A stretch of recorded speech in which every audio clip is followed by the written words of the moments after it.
আসসালামু আলাইকুম। সবাই কেমন আছেন?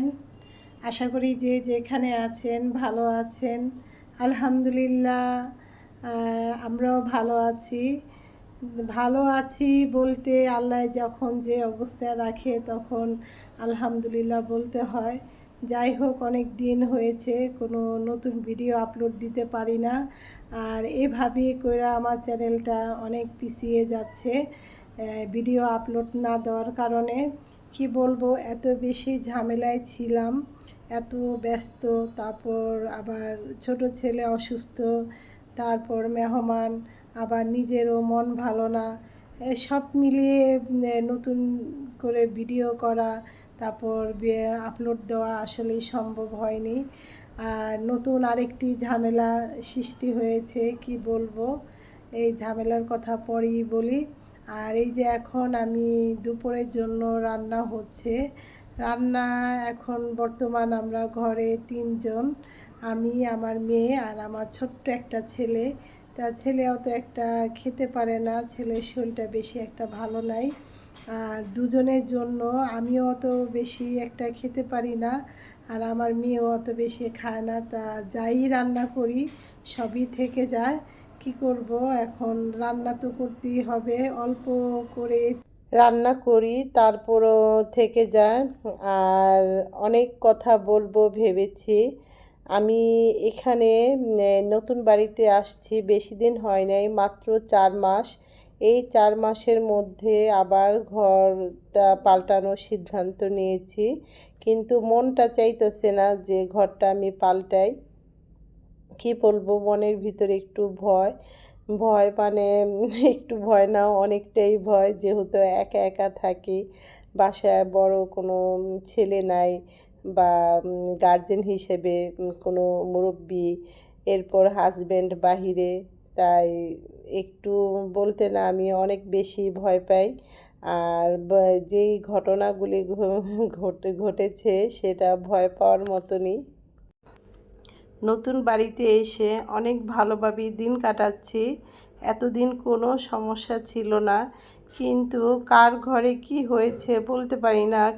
হঠাৎ করে একদিন কয়েকজন হুজুর আসছে। তা আসার পর এখন বলতেছে যে বাড়িতে নাকি জিনের সমস্যা হয়েছে, তা ঘরের ভিতরে কোরআন তেলাওয়াত পড়াতে হবে আর আজান দিতে হবে। হ্যাঁ, তা এই কথাগুলো শোনার পর একটু তো ভয়, একটু বলতে কি অনেকটাই ভয় পাইছি। কারণ আমাদেরকে জিজ্ঞেস করছে যে আপনাদের কোনো সমস্যা হয়েছে কি না।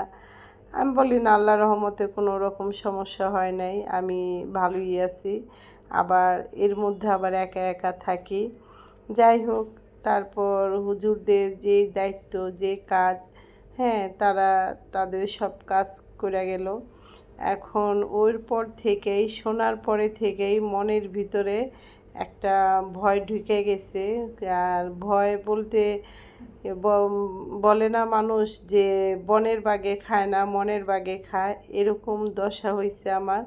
তা এতদিন ভয় পাই নাই, কিন্তু এখন ঠিকই ভয় পাই। যাক, এখন সিদ্ধান্ত কী নিব জানি না। বাসা তারপরও কয়েকটা দেখা হয়েছে, কিন্তু মনের মতন হয় নাই। এই বাসাটা যেরকম আমি মনের মতন পাইছি, এইরকম যদি বাসা পাই তাহলে চিন্তা ভাবনা আছে বাসাটা ছেড়ে দিব। কিন্তু এই বাসাটার মতন আমি কয়েকদিন খোঁজা হয়েছে, কিন্তু এই বাসাটার মতন পাই নাই। আর আমার বিশেষ করে বাসা যদিও পাই, আমার পুরান বাড়িতে যাওয়ার ইচ্ছা নাই। যদি বাসা নেই তাহলে নতুন ফ্ল্যাট নিব, যেগুলি ব্যবহার করা না, নতুন করে বিল্ডিং উঠাইতেছে সেগুলি দেখতেছি। তা বড় বাসা পাওয়া যায় না, কারণ ছোট ছোট 2টা বেডরুমের বাসা পাওয়া যায়, 3 বেডরুমের বাসা পাওয়া যায় না। আর আমার তো সব মিলিয়ে 5টা রুম, আর ফ্ল্যাটটা অনেক বড়, রুমগুলি প্রতিটা রুমই অনেক বড় বড়, কিন্তু এত বড় রুম পাওয়া যায় না।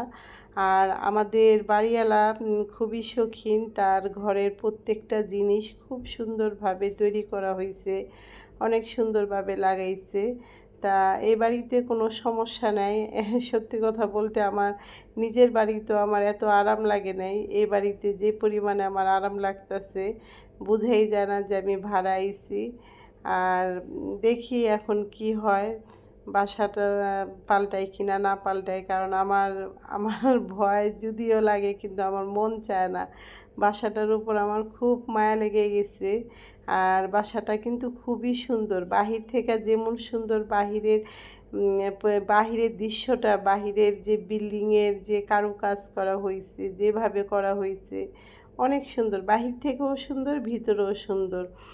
আর বাসাটা একদম মেন রোডের সাথে, ঘর থেকে বের হইলেই গাড়ি পাওয়া যায়।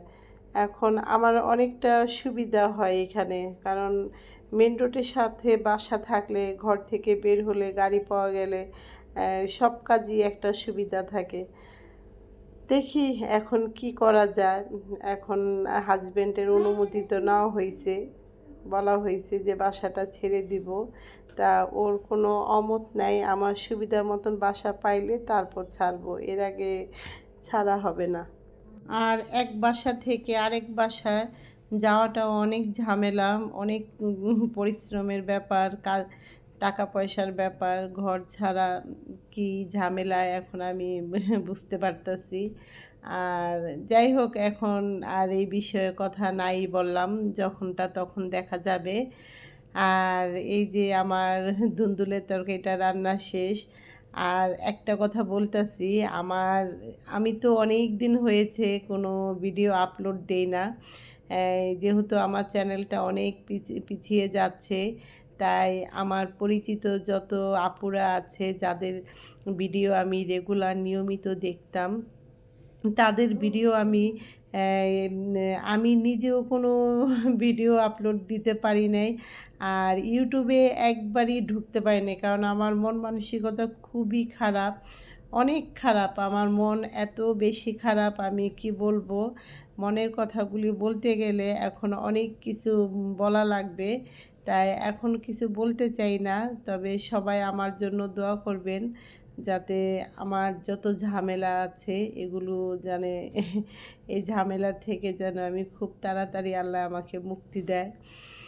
কি এত টেনশন, এত চিন্তা ভাবনা, এত দুঃখ কষ্টে সময়টা কাটাচ্ছি, যেই কারণে আমার মোবাইলের প্রতি অত একটা মন চায় না কোনো কিছু করতে। কি বলুম, কোনো কথা বলার আর প্রয়োজন নাই, আপনারা সবাই পাশে থাকেন, এতটুকুই আমার আবদার। আর এই যে তরকারিটা রান্না শেষ করে এখন একটু ভাজি রান্না করব, কহি ভাজি, অনেকে চিচিঙ্গা বলে, যাই হোক, এটা এখন আমি ডিম দিয়ে ভাজি করব। আর আমার এই ভাজিটাও একা একা খেতে হবে, যাই হোক তারপরেও রান্না করতেছি। শুধু দুইটা তরকারি রান্না করলাম, একটা দুন্দুল দিয়ে চিংড়ি মাছ।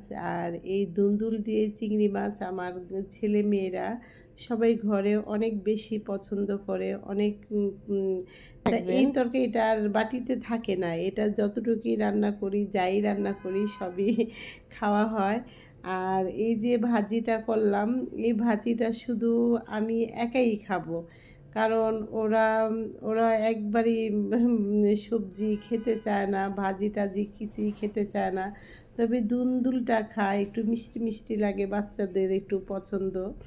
আর চিংড়ি মাছ তো এটা আছেই, এটা এমন কোনো ছোট বাচ্চা নাই যে চিংড়ি খায় না। চিংড়ি সবাই, প্রত্যেকটা বাচ্চাই চিংড়ি মাছটা খুবই পছন্দ করে। বাচ্চাদের খাবারই হয়েছে চিংড়ি আর মুরগি, এই দুইটা থাকলে না বাচ্চারা খুব খুশি হয়ে যায়। এখন কি আমার বাচ্চারা না সবার বাচ্চারা জানি না, তবে আমার ছেলে মেয়েরা মুরগি আর চিংড়িটাই বেশি পছন্দ করে। আর এই যে আমার ভাজিটা বসিয়ে দিলাম। এখন ভাজিটা আজকে ডিম দিয়ে করতেছি। আর কহি ভাজি কিন্তু ডিম দিয়ে বেশি ভালো লাগে। আর কি বলবো এখন অনেক কথা বলতে চেয়েছিলাম কিন্তু ভিডিওটা আমি একটু ছোট করে দিতে চাইতেছি। কারণ এমনি অনেক বড় হয়ে গেছে আর বড় ভিডিও অনেকেই দেখতে চায় না। সেজন্য ছোট ভিডিওটা করতে হয়। তা কথাগুলো সম্পূর্ণ শেষ করতে পারি নাই, অনেক কথাই ছিল। তা আমি শর্টকাটে যতটুকু বলার বললাম। আর কথা বলতে বলতে আমার ভাজিটাও শেষ। আর এই যে এখানে রোস্ট ছিল ৩টা, ২ ছেলে মেয়ের খাওয়া হয়ে গেছে। আর তরকারিটা রোস্টের কারণে আর চিংড়িটা খাওয়া হয় নাই। আর এই যে আমার ভাজি। তা দুপুরের খাওয়া দাওয়া কিন্তু শেষ, এখন এটা শুধু রাত্রি খাওয়া হবে।